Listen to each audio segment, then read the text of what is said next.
For more on finance, we're joined by James Gerrard from financialadvisor.com.au. Good morning, James. Good morning, Bridget. It's a big day, isn't it? The RBA board will make their announcement on the official cash rate later today.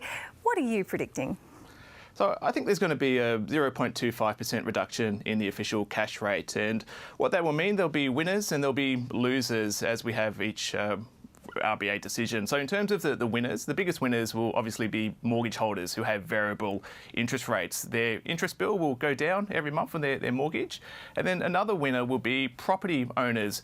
I think that if we do see a rate cut, that'll be a shot in the arm for the property market. And we're already seeing that with the data. So for the past few months, there's been increases on most capital city property prices. And I've seen it myself. I went to an auction a couple of weeks ago over the Anzac long weekend, and I thought it would be not that much competition. It was an old house, uninhabitable in Sydney's south.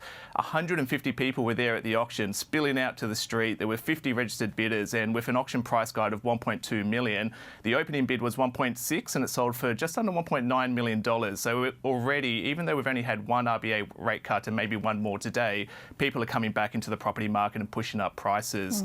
And we still have more winners in terms of if we do have a rate cut. The share market should also be a beneficiary as well. If we see the rate cut, that's good for economic activity, which should increase, which would be good for corporate profitability, which would be good for the share market. But then, of course, we're going to have losers as well. And unfortunately, the biggest losers will be retirees. They tend to hold an overweight position in cash, term deposits and bonds relative to the general population. And if we see the reduction in the cash rate, their interest that they'll be generating will fall as well, which will be less in their bank account each month for their retirement, unfortunately.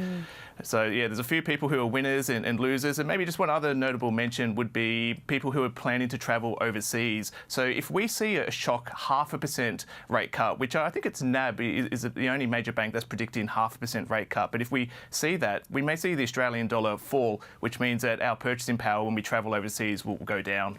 Okay, well, yeah, so a lot to get through there. I mean, just on house prices, a lot of people are in just astronomical debt in this country. It is, yeah, quite frightening to think about how high house prices are going.